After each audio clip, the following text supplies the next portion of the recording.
SSC পরীক্ষার্থী যারা রয়েছে আমাদের সবচেয়ে ভয়ের কারণ হচ্ছে ইংরেজি। ইংরেজি আমরা না বোঝার কারণে সেই ভয়টা পাচ্ছি। আসলে ইংরেজি ভয়ের কিছু নেই, ইংরেজি খুবই সহজ যদি আমরা একটু ট্রাই করি, টেকনিক অবলম্বন করে চেষ্টা করি সমাধান করার। দেখুন, আমি ট্যাগ কোয়েশ্চেন নিয়ে আলোচনা করব আজকে। ট্যাগ কোয়েশ্চেন এসএসসি 2026 সাল এবং নবম দশম শ্রেণীর যারা রয়েছেন তাদের জন্য ট্যাগ কোয়েশ্চেন গুরুত্বপূর্ণ একটি টপিক। তো এই ট্যাগ কোয়েশ্চেন থেকে 5 মার্ক পরীক্ষা আসে, অর্থাৎ 5 মার্কস। আমরা না বোঝার কারণে এগুলো সমাধান করতে পারি না। আসুন আমরা আলোচনা না দীর্ঘায়িত করে ডিরেক্ট মূল আলোচনায় চলে যাই। এখানে ট্যাগ কোয়েশ্চেনের আমি কিছু গুরুত্বপূর্ণ নিয়ম কানুন দিয়েছি। দেখুন, ট্যাগ করিবার নিয়ম সমূহ, অর্থাৎ ট্যাগ করতে হবে কিভাবে, এই নিয়ম কানুনগুলো আমি আপনাদেরকে এখানে সংক্ষেপে লিখে দিয়েছি। সাবজেক্টের প্রোনাউন, অর্থাৎ 1 নাম্বার হচ্ছে সাবজেক্টের প্রোনাউন বসাইতে হবে। সাবজেক্টের প্রোনাউন, সাবজেক্টের প্রোনাউন কোনগুলো, অর্থাৎ he, she, it, they, it, we, you, they, এগুলো হচ্ছে প্রোনাউন। সাবজেক্টের প্রোনাউন বসাইতে হবে। 2 নাম্বার নিয়ম হচ্ছে নিয়ম 1 চলে গেল। 2 নাম্বার নিয়ম হচ্ছে অক্সিলারি ভার্ব, যেমন am, is, are, was, were, এই অক্সিলারি ভার্বগুলো আপনাকে চিনতে হবে। 1 নাম্বার নিয়ম কি? নিয়ম 1 নাম্বার হচ্ছে হি, শি, ইট, অর্থাৎ সাবজেক্টের প্রোনাউনগুলো চিনতে হবে।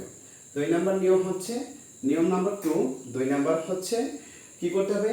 Am, is, are, was, were, do, does, did, have, has, had, can, could, may, might, shall, should, will, would, must, did, dare, এই অক্সিলারি ভার্বগুলো আপনাকে চিনতে হবে। 3 নাম্বার হচ্ছে অ্যাফার্মেটিভ সেন্টেন্স হলে ট্যাগ হবে নেগেটিভ। সেন্টেন্সটি যদি অ্যাফার্মেটিভ হয়, এটা হচ্ছে গুরুত্বপূর্ণ একটা নিয়ম, যে সেন্টেন্সটি যদি অ্যাফার্মেটিভ হয়, সেন্টেন্সটি অ্যাফার্মেটিভ হলে ট্যাগ হবে নেগেটিভ। এবং সেন্টেন্সটি যদি নেগেটিভ হয়, নেগেটিভ সেন্টেন্স হলে ট্যাগ হবে অ্যাফার্মেটিভ। সেন্টেন্স অ্যাফার্মেটিভ হলে ট্যাগ হবে নেগেটিভ, সেন্টেন্স নেগেটিভ হলে ট্যাগ হবে অ্যাফার্মেটিভ। তো অ্যাফার্মেটিভ নেগেটিভের আমাদের কিছু নিয়ম কানুন আছে, এগুলো চিনতে হবে। নেক্সট ক্লাসে সে আলোচনাগুলো করা হবে। দেখুন, তাহলে সেন্টেন্স অ্যাফার্মেটিভ হলে ট্যাগ হবে নেগেটিভ, সেন্টেন্স নেগেটিভ হলে ট্যাগ হবে অ্যাফার্মেটিভ। তো মূল আলোচনা হচ্ছে এখান থেকে আপনার সর্বপ্রথমে সাবজেক্ট চিনতে হবে, ভার্ব চিনতে হবে, অক্সিলারি ভার্ব চিনতে হবে, এবং সেন্টেন্সটি অ্যাফার্মেটিভ নাকি নেগেটিভ এতটুকু চিনলেই যথেষ্ট, আর কিছু চেনার প্রয়োজন নাই এই ট্যাগের জন্য। তো আমরা ডিরেক্ট আলোচনায় চলে যাই। Rahman is eating rice. এখানে রহমান, এই যে রহমান একটা ব্যক্তি, এটা হচ্ছে সাবজেক্ট।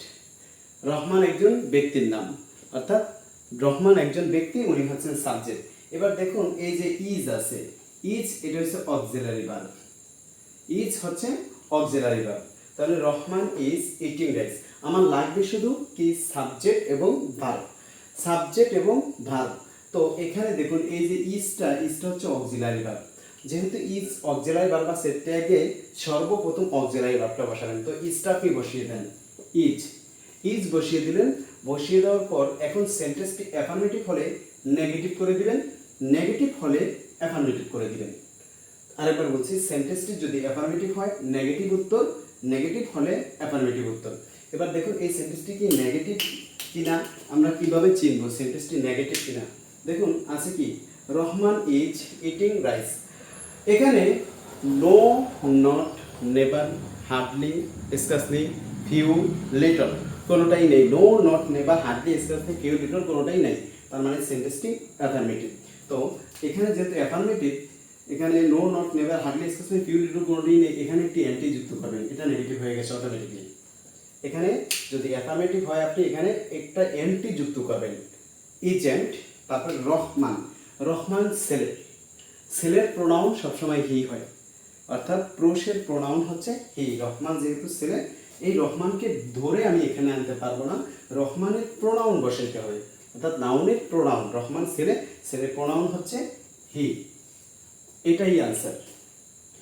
2 নাম্বার এক্সাম্পলটা চলে যায়। দেখুন আছে, you did not play cricket. এখানে ডিড আছে, ডিড অর্থাৎ do, does, did, have, has, had, এগুলো অক্সিলারি ভার্ব। তো ডিডটা আপনি কি করবেন, এখানে নিয়ে আসবেন। তো আমি এখানে লিখে দিই ডিড।